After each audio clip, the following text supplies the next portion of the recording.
Look, you've talked a little bit already about Salt Typhoon, but what I want to really get into is the things that are moving right now that you haven't had a chance to address, and in particular, Cybercom 2.0 and the need to accelerate that particular plan moving forward. Can you talk just briefly? I've got 40 seconds left. Talk to us a little bit about how critical 2.0 is in terms of countering the cyber activity that's going on through nefarious actors. Senator, what we were asked to do by Congress was to look at what's the force generation model for the Department of Defense to be able to generate cyber forces. Based off of that request, I produced a recommendation for the Secretary that outlined 3 critical things, which is really how we manage the talent, how we develop the talent in the department, and also how we equip that talent underpinned by compute and AI. We've brought that plan initially back to Secretary Hegseth. He told us to go faster. We've delivered him that plan. And now, based off of his guidance, we will now begin to move forward with the rest of the department. Thank you. Thank you, Mr. Chairman. Senator Bennett. Thank you, Mr. Chairman. Thank you very much for holding this hearing, and thank you for being here. Mr. Director Ratcliffe, it sounds to me like your testimony today and the Secretary and the DNI's testimony is that there was nothing wrong at all with the signal thread that you were on, that it didn't include any targeting information or battle sequence. That is your testimony. That's your testimony. And I'm a little staggered that that is your view, Director Ratcliffe. Does the CIA have any rules about handling of classified information? Yes or no? Yes. Thank you, Director Ratcliffe. Do you agree, Secretary of Defense Pete Hegseth said this morning when asked by members of the press what had happened, he said this morning in Hawaii that Atlantic Editor-in-Chief Jeff Goldberg is a, quote, deceitful and highly discredited so-called journalist who's made a profession of providing hoaxes time and time again. Do you share that evaluation, the Secretary of Defense's evaluation of Jeff Goldberg as a journalist? Senator, I didn't see those comments. I don't know Jeff Goldberg. So do you share that view of the Secretary of Defense? Well, I don't have a view on. Okay. Do you, assuming that he has that view, I'm curious about whether you are the CIA director. Okay, this has happened. We know it's happened. Did Jeff Goldberg somehow, did he create a hoax that allowed him to become part of this signal thread? Please answer the question. You don't insult the intelligence of the American people. Did he invite himself to the signal thread? I don't know how he was invited, but clearly he was added. Clearly it was. Finish your sentence, please. Clearly he was added to the signal group. Your question is, you don't know that the president's national security advisor invited him to join the signal thread? Everybody in America knows that. Does the CIA director not know that? I've seen conflicting reports about who added the reporter to the signal messaging group. You think that it's perfectly appropriate that there was a reporter added, especially one that the Secretary of Defense says is deceitful, highly discredited, a so-called journalist who's made a profession of peddling hoaxes over and over again? Is your testimony that it was appropriate that he was added to this signal thread? No, of course not. And why did you not call? Hold on, Senator. You're mischaracterizing my testimony. Good. You answered the question. Let me ask you. When he was added to the thread, you're the CIA director. Why didn't you call out that he was present on the signal thread? I don't know if you use signal messaging app. I do. Not for classified information, not for targeting. Well, neither do I, Senator. Neither do I, Senator. Well, that's what your testimony is today. It absolutely is not, Senator. Were you not listening at the beginning? No. When I said that I was using it as permitted, it is permissible to use. I agree that's your testimony. Yeah. I agree that's your testimony. You asked me if I use it, and I said not for targeting, not for classified information. And I said I don't either.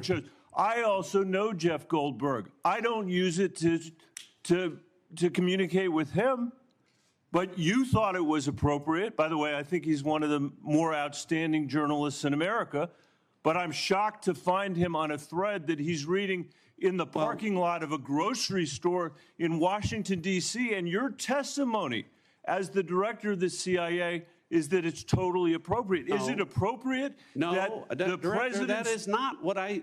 Okay, when did I say it was? Please. When did I use the word appropriate?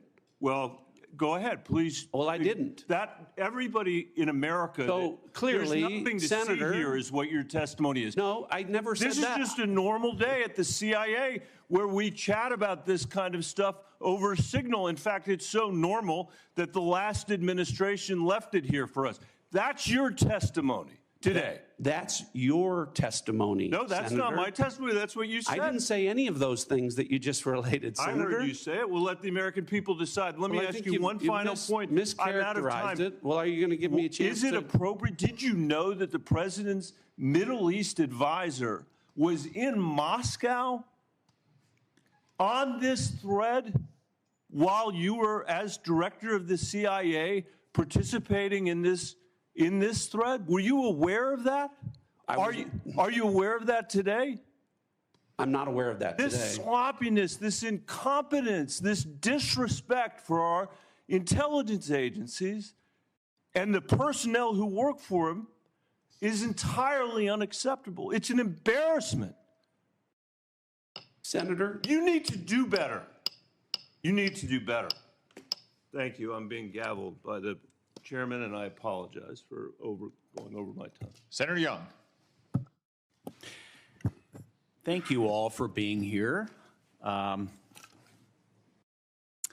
be asking some follow-up questions, clarifications about this Signal episode in a closed setting, and try and work with all of you to bring clarity to that situation. It appears to me there's some unanswered questions. It'll take some time, I think, to get there in a more dispassionate setting. Director Gabbard, I'm going to begin today asking you some questions about emerging technology. This has been a real point of emphasis, I know, of our broader national security community for a period of time. We know that PRC is making generational investments in certain emerging tech, AI, biotech, and other areas of technology to reduce their vulnerability against any supply chain disruptions. And frustrated with the way you currently file your taxes? As a means to continue to exploit vulnerabilities within our own critical infrastructure and our cyber technology. The critical infrastructure is a key area of concern given what we know has already been exploited, these asymmetric attacks that have been placed within our critical infrastructure that are of serious concern given how they could be exploited, especially during a time of conflict. We know that they are experiencing a boom in their generative AI capability and are competing very heavily against our own AI capabilities. Obviously, AI can and will be used across a multitude of every sector of our society, both here as we are in our own country, and we expect China to be able to continue to do the same there. so two key conceivably susceptibility to cyber attacks and as China's leveraging of AI towards misinformation, increasingly into the physical realm, they can pose threats to us as well. As follow-up, Director Ratcliffe, you know, we've had Huawei, we've had TikTok. What do you believe will be the next point of technological friction and competition between the U.S. and China? What should members of Congress be looking for? Senator, I think I can answer this question more fully in the classified setting. What I would say is it relates to the issue of emerging technologies and matters of quantum computing and quantum sensing, and our ability to stay ahead of China on the technological curve with respect to those issues. I'd be happy to get into that in further detail in a classified setting. Excellent. We'll dive into that. Director Haw, General, how do you see biotech playing into this broader competition? I think it's an area that, from our perspective, has increasingly been a priority as we want to understand the approach that China's taken, and also to ensure that as we think about the president's priorities in terms of both economic and technology security, we are certainly, as a community, following DNI's guidance, that we are increasingly putting our resources to be able to ensure that we understand where China is investing in those resources and how that will impact our economy and overall the overall health of our national security. Thank you, General. Director Gabbard, not a lot of time left on this end, but I do have a little crypto interest I wanted to communicate to you. Can you share with this committee how we're positioned to disrupt foreign cyber efforts to steal cryptocurrency, such as the North Koreans have successfully done? If others would like to pull this thread and weigh in on this question very briefly, that would be great. Senator, we're obviously aware of North Korea's revenue generating by stealing cryptocurrency has had a significant effect on North Korea's capabilities. I defer to our technical experts on the actions that are being taken. Senator, I think this would be a great topic when we go to closed session. It's going to be a busy closed setting. Yes. Director Patel? I agree with the General. In closed session, I can provide some details. It's what you get when you visit with a bunch of spies. All right, Chairman. Senator Kelly. Thank you, Mr. Chairman. I'm going to come back to the topic of the day here, the signal chain as reported by The Atlantic. Ms. Gabbard and Mr. Ratcliffe, you each testified that there was no information operational in nature, no classified information. So I want to ask each of you just a series of, just respond yes or no. I'll start with Ms. Gabbard. In the signal chain that we have been talking about, was there any mention of a target in Yemen?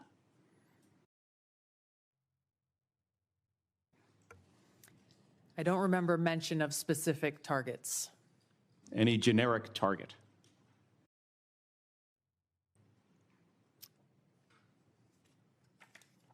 I believe there was discussion around targets in general.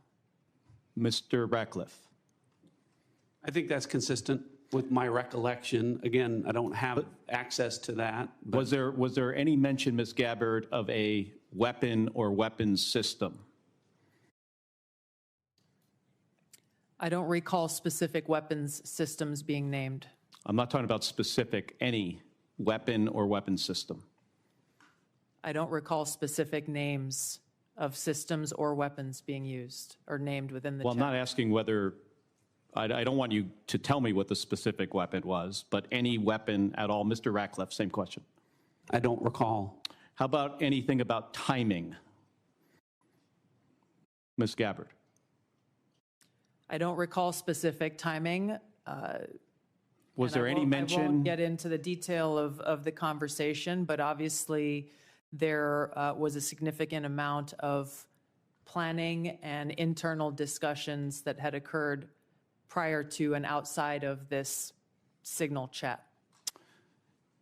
Mr. Ratcliffe, you're nodding your head. Any mention of any military unit whatsoever? Mr. Ratcliffe. Not that I recall. Ms. Gabbard. Not that I recall. Okay, so I understand that DOD policy prohibits discussion of even what is called controlled unclassified information, or CUI, on unsecured devices. Are both of you aware of that DOD policy? I haven't read that policy. Not familiar with the DOD policy, but I would say that the Secretary of Defense is the original classification authority for DOD in deciding what would be classified information. Ms. Gabbard, does the intelligence community have a policy that prohibits discussion of controlled, unclassified information? Yes. It does. Okay. Controlled, unclassified information, according to DOD, includes information that is information that has not been approved for public release. Would you, of what's been disclosed publicly of the signal chain, would either of you feel that that would be approved for public release? Ms. Gabbard. The discussion that took place in that Signal chat group was a conversation reflecting national security leaders and the vice president around the president's objectives. So yes or no, would you approve that for public release? I don't feel I can answer that question here. Because of the nature of this hearing? Because of the nature of a private discussion that took place between individual leaders in our government. It would make sense that you would not approve it for public release, wouldn't it? There are other factors that would go into that consideration. Mr. Ratcliffe, yes or no? I wouldn't approve the release of classified information. Again, as I've said, my I'm not talking about understanding is classified information, Mr. Ratcliffe. I'm talking about information that has not been approved for public release. That is information that is considered controlled, unclassified information. The principles that would have been on that would have been individuals capable of approving that for public release. Do you, I got 20 seconds. The deliberation as to whether or not we should launch a strike on another country, would you consider that classified information, Ms. Gabbard? Well, the information was not classified. This is not, I'm not talking about this. I'm just talking about deliberation from principles as to whether or not we should launch a strike on another country. Would you consider that classified information? I'm not talking about what happened this week. There are other factors that would go into determining that classification. Mr. Ratcliffe, the deliberation between principles in our national security apparatus about whether or not to strike another country, would you consider that to be classified information? Pre-decisional strike deliberation should be conducted through classified channels. Thank you. Thank you, Mr. Chairman. If I may, I just want to return, Mr. Ratcliffe, to your answer there in part, Senator Kelly. It's been raised at several occasions now in this hearing about whether classified information was discussed in this chat. And you mentioned about the Secretary of Defense being what you called, I think, the original classification authority. Correct. Correct. I think it's important for the public to understand that although you and Director Gabbard are original classification authorities on many matters, you're not that for all matters that might be classified in the government. Is that right? That's correct. So if the Secretary of State has classified sensitive diplomatic details, that's his authority. If the Secretary of Energy has sensitive classified information about our national laboratories, that's his authority. And the two of you can't speak to other departments who have their own original classification authority, and which, of course, as Director Gabbard said, ultimately rested with one person, the President of the United States. Is that correct? That's correct. Okay. I just wanted to clarify that. It looks like the Vice Chairman wants to weigh in as well. Just very briefly. I mean, I think it strains the audience and the watching public's credibility if we're talking about timing, packages, that somehow this would be okay to put out, or just, frankly, senior American officials trashing Europe. I've been around this for a while. This is not information you generally put out. And the notion there's not even acknowledgement of, hey, gosh, we screwed up, is stunning to me. And the idea somehow, well, none of this was classified, but we can't talk about it here. You can't have it both ways. I think the witness's point is that they can't speak for every official in the government who has original classification authority. Chairman, I don't, that's not what I'm not trying to litigate that. I'm trying to litigate on the face, unless as Senator Bennett said, this reporter is somehow making this all up. And I think the White House has acknowledged that the text chain that he submitted was authentic. It strains my mind to think, again, it strains my mind if the shoe had been on the other foot, what my colleagues would be saying about this. And again, we're going to get to the bottom of it. And I appreciate your comments, but you guys have both testified under law. There's nothing classified in that information. There's nothing, in a sense, I've not heard either one of you say, gosh, we screwed up. So we'll find out. This is too important to our national security. And again, I know we've got more members to close. They testified, is my understanding, correct me if I'm wrong, that there's no intelligence community classified information. Is that correct? That's Director correct. Ratcliffe, is that correct? Director Gabbard? Yes, Chairman. Well, again. That's not correct. She said repeatedly there's nothing classified, period. Right, period. You can't have it both. And again, we'll see.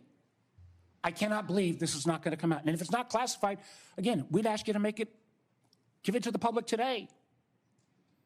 I'm sure one of your aides back there have probably got it on paper. If you got it here, it's not classified, stand by your position. Or is this just one more example of a careless approach to how we keep our secrets in this administration? With apologies to Senator Moran. Thank you, Mr. Chairman, and thank you to our witnesses for being here. I want to explore a little bit about Ukraine, and I'll direct this to Director Ratcliffe or Director Cruz. The ATA assesses that, quote, the grinding war of attrition in Ukraine, quote, will lead to a gradual but steady erosion of Kyiv's positions on the battlefield. Are Ukrainian forces at any significant risk of collapse this year?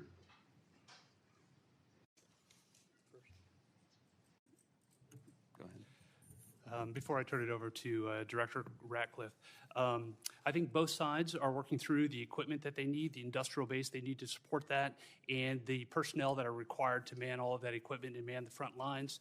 And as we see the battle space in the various portions, whether it's in Kursk, whether it's in any of the 4 oblasts, we see areas where Kyiv will struggle to prevent the slow attritional grind. We do not see an imminent collapse in any of the line of control battle spaces at this point. And then vice versa. That answers my question, unless you want to add something, Director.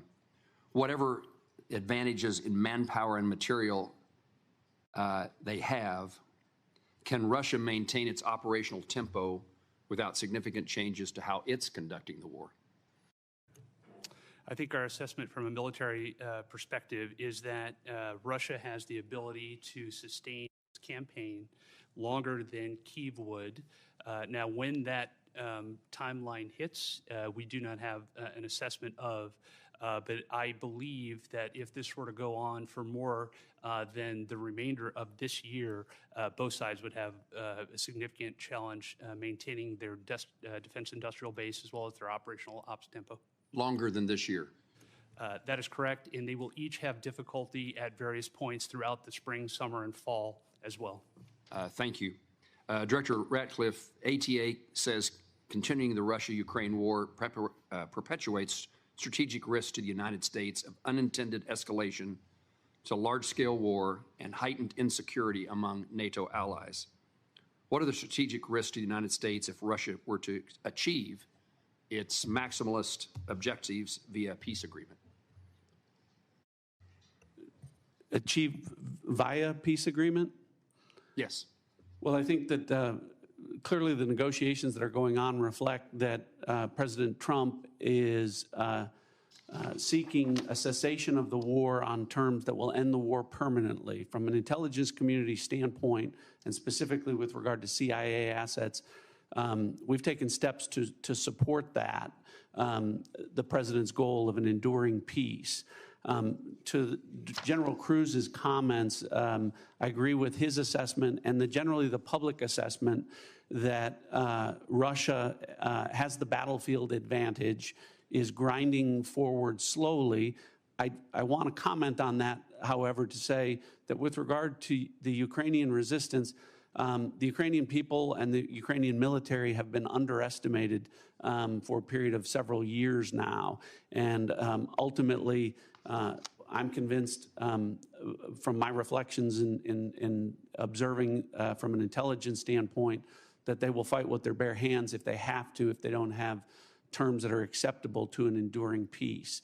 Obviously, to the point of maximalist goals, President Trump has communicated that he is aware of the dangers of that, of Russia getting what they want. And I think that the peace talks that are taking place would reflect, if successful, and they are making progress, that both sides would not get everything that they want and no one's maximalist goals would be achieved. Thank you both. In the short time I have, I'm going to skip a question and ask that I intended to ask, but ask the director of the FBI. Director, I chair the subcommittee that appropriates money for the Department of Justice, including the FBI. It has been our practice that the FBI director as well as the Attorney General appear before our committee each year. And I want to make certain that you do not foresee any challenges that I will have in your presence when you come to speak when we invite you to come speak about your budget. I think when we visited in the office, you made yourself often available, pleased to talk to Congress. We're getting ready for the appropriations process to begin. The budget that the president intends to submit is seemingly months away, weeks away, long weeks away. And we may ask you to come testify about your priorities now or sooner than that. Is that a challenge for you that I'd be aware of? From the FBI, no, as long as the Department of Justice and the Attorney General are good with it. Thank you. Senator Reid. Thank you very much, Mr. Chairman. Director Ratcliffe, you have repeatedly made the point that there was no classified information contained in any of these discussions that were reported in the Atlantic Monthly. Is that correct? No, that's not correct. So, Senator, what I've related is that any information that was related from my perspective or that I observed from the intelligence perspective was not classified information. With respect to the assertions and the allegations that there was strike packages or targeting information or things that relate to DOD, as I've pointed out, the Secretary of Defense is the original classification authority for determining whether something's classified or not. And as I've understood from media reports, the Secretary of Defense has said the information was not classified. Are you aware that the Secretary of Defense declassified this information prior to the discussion? I'm not. Director Gabbard, same question. You've indicated, at least the impression I got, was that there was no classified information discussed. Is that correct? Senator, my answer is the same as the director of the CIA's. So the question has to be posed to Secretary Hegseth whether he declassified the information and at what point he did declassify it. Do you agree? Yes, I defer questions to the Secretary of Defense. Okay. Director Patel, are you conducting an investigation of these discussions and activities? Thank you, Senator. As I informed the Vice Chairman on the same question, I found out about this late last night, early this morning, so I don't have an update for you on that.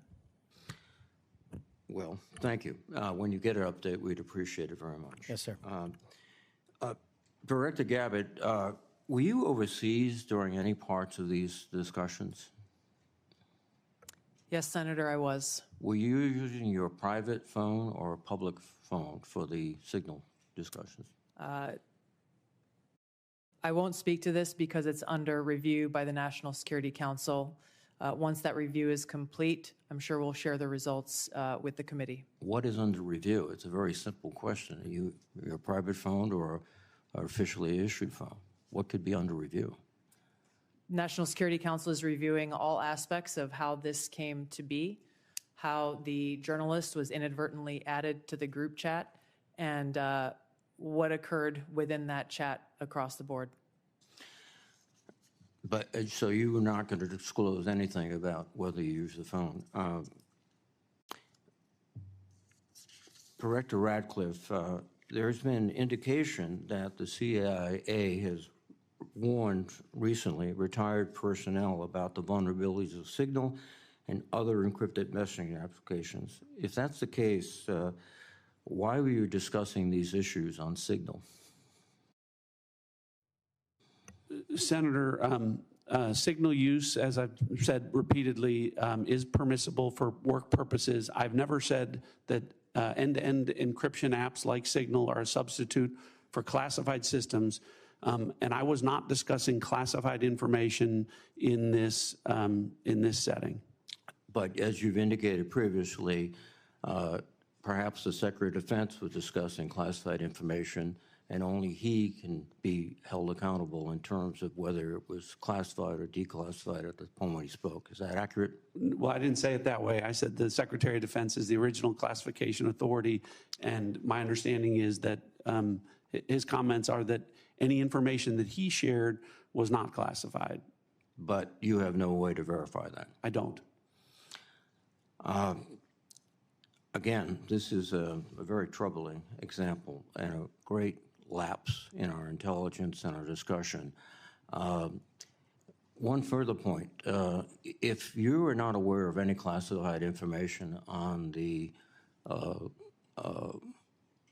discussions back and forth, would it be appropriate for the author to release the entire text of what he heard or transcribed? I think the author has released, my understanding, essentially almost all of the information as it's been related to me. I don't know what calculation the author made with regard to what information would be released or not. Well, but again, I can again confirm that with respect to the communications that were related, as to me, there was no classified information. According to the article, quote, the message contained information that might be interpreted as related to actual and current intelligence operations, and the author did not disclose that information.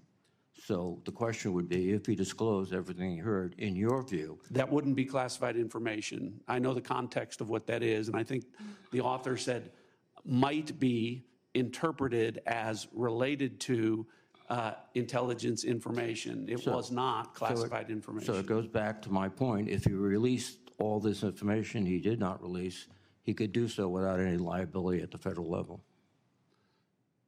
I think you're asking for a legal answer that I'm not able to give you, but. Mr. Patel, can you opine? You're a lawyer and you're the director of the FBI. Would he face any legal liability if he released the information? Because of the questions you and the Vice Chairman have put to me, I'm not going to prejudge the situation, and that legal call is ultimately for the Department of Justice. Thank you. Thank you very much, Mr. Chairman. Senator Ossoff. Thank you, Mr. Chairman, and thank you all for joining us and for your service. Just to make sure I understand some of the basics here, so Director Ratcliffe, you were a member of the Houthi PC small group signal chain, correct? I was. Yeah, and so were the Vice President, the Secretaries of State and Defense, the National Security Advisor, and Ms. Gabbard, correct? I believe so. I don't have a list of who was invited to be on. And so was national political reporter Jeffrey Goldberg, correct? I don't know that. Yes, you do. I don't know Jeffrey Goldberg, and I've already testified. I don't know whether or how he was added. Okay, well, he was a member of the signal chain, and the discussion included the Vice President's private opinion on the wisdom of proposed U.S. strikes in Yemen, correct? I don't recall. Vance, quote, I think we are making a mistake. I am not sure the President is aware of how inconsistent this is with his message on Europe right now. There was a strong argument for delaying this a month. You don't recall? I don't, as you don't recall seeing that? Read that, I don't. It included the private opinions of the Secretary of Defense on the timing of strikes in Yemen, correct? I don't recall. Director Ratcliffe, surely you prepared for this hearing today. You were part of a group of principals, senior echelons of the U.S. government, in now a widely publicized breach of sensitive information. You don't recall whether the Vice President opined on the wisdom of the strikes? That's your testimony today under oath? In that setting, I don't recall. Here's what Secretary Hegseth said, quote, waiting a few weeks or months does not fundamentally change the calculus. Two immediate risks on waiting. One, this leaks and we look indecisive. Two, Israel takes an action first or Gaza ceasefire falls apart. and we don't get to start this on our own terms. Your testimony is you don't recall the Secretary of Defense sending that message or reading it? I recall there being an exchange. I don't recall the specifics as you're reading it. Well, let's put it this way, Director Ratcliffe, a discussion by senior U.S. officials on the timing and risks of a proposed military campaign and disagreements between the President and the Vice President about U.S. plans and intentions would be of obvious interest to foreign intelligence services, would it not? Yes. And they were discussing the timing of sending U.S. air crews into enemy airspace where they faced an air defense threat, correct? I'm going to, Senator, defer to the other principles that you're referring to about what the meaning and the context of They're what they talking were about the auditing. timing of U.S. airstrikes, correct? Yes. Yes, and therefore the timing of sending U.S. air crews into hostile airspace, correct? Yes. And therefore the time period during which enemy air defenses could target U.S. air crews flying in enemy airspace, correct? I don't know that. You do know that. Let me ask this question, General Hawk. You lead America's signals intelligence collection. Would the private deliberation of foreign senior officials about the wisdom and timing of potential military action be a collection priority for you and the U.S. intelligence community? Senator, it's our job to do indications and warning for both the plans and intentions of adversary leaders and for military commanders. And would not information about the timing of airstrikes allow a military to pre-position or cue air defense systems to shoot down enemy aircraft? I think, Senator, from our perspective, any advance warning is something that we certainly are trying to protect. Yeah. Director Ratcliffe, this was a huge mistake, correct? No. A national political... Hold on. No, you Let hold me answer. on. No, Director The Ratcliffe, reason I I asked you say a yes or no- no question, and now you hold on. A national political reporter You can characterize it how you want. was made privy The White to House has sensitive made information clear about that there imminent was an military inadvertent operations against a mistake, foreign terrorist an inadvertent organization. mistake of adding a reporter. And that wasn't a huge to a mistake? seal. That wasn't a huge mistake? Well, I think they characterize This is it an as a embarrassment. mistake. This is utterly unprofessional. There's been no apology. There has been no recognition of the gravity of this error. And by the way, we will get the full transcript of this chain, and your testimony will be measured carefully against its content. Thank you, Mr. Chairman. I thank the witnesses again for their appearance today. I sense the Vice Chairman has something to add. I do. So I will recognize him briefly. Well, again, I thank the witnesses. But what you're saying doesn't make sense on the face of it. Everybody knows, at least Director Ratcliffe, you had the courtesy of acknowledging you were on the chain. Director Gabbard wouldn't even touch that, even though we've got our initials. And if you want a comparison, think back to the beginning of the Ukraine war, when the United States, in concert with our then ally, the United Kingdom, declassified a lot of Putin's battle plans that allowed the Ukrainians to push back successfully on the Russian invasion. How was that? That was gone through a real process of declassification.